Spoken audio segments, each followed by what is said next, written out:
Let's talk a little bit about Franklin Graham. Franklin Graham is the son of Christian evangelist Billy Graham. He decided to protest Wells Fargo Bank because he felt they were promoting what he thinks is a godless lifestyle by using gay couples in their advertising. Of course, it's just them doing advertising that's representative of the diversity of the population of this country. It's not godless at all, and it's a very narrow way to look at it. But needless to say, Franklin Graham said, I'm going to move our money to a different bank. I'm going to play for you exactly what he said on right-wing radio about this. And I think you're going to find it pretty interesting. And it's actually just epic what ended up happening. Here's Franklin Graham explaining why they are leaving Wells Fargo. As a Christian, I'm saying to myself, why do I want to do business with these people? We don't have to do business with them. Right. There are other banks that don't do this. I want a bank to tell me what the interest rates they're going to pay, what my service charges are, and I don't think they should be getting involved in these kinds of issues. They ought to stay focused on banking.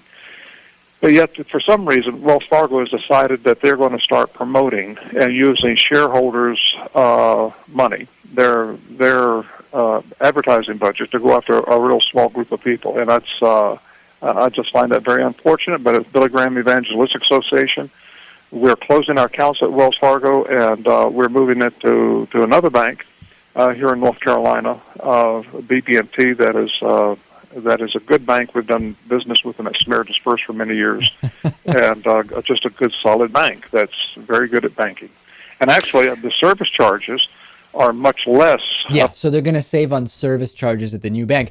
Unfortunately, though, Lewis, unfortunately for Franklin Graham, the new bank, bb&t, happens to sponsor the Miami Beach Gay Pride Parade, as well as sponsoring a legacy couples program, which celebrates committed same-sex relationships. What does bb&t say about all this? Well, Arthur Costa, who's the markets officer, said for more than 140 years, bb&t has supported the goals of our clients, friends, and neighbors by sharing financial knowledge and guidance. We also support the individuals and organizations that broaden our perspectives and strengthen the diverse fabric of our communities. That's why bb&t is proud to be a part of this Day of Pride and celebration of the 2015 legacy couples.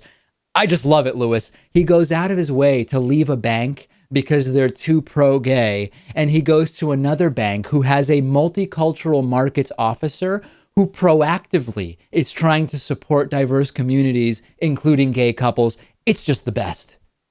You'd think he would have done an ounce of research on this before switching banks. Yeah. But I guess if you're angry, you do something on a whim and you look like a fool, which is great. The other thing Franklin Graham said, which is ridiculous, is that Wells Fargo, by being involved with just generally, LGBT stuff, they're going after only LGBT people, right? He said they're just choosing to go after this tiny little market. The idea that only members of the LGBT community might think positively of a bank embracing that community is so absurd. As a straight ally, I am not going to be directly affected, so to speak, although you could argue I would be, by a bank going after or not going after or rejecting the LGBT community, but I would be much more likely to support a bank that supports that community. So even that assertion from Franklin Graham is ludicrous. Well, it's an assertion from someone who has a skewed worldview and really just doesn't understand the realities of the situation. That's for damn sure. Discuss this on our Reddit discussion forum, davidpakman.com/Reddit. That's REDDIT. Back after this.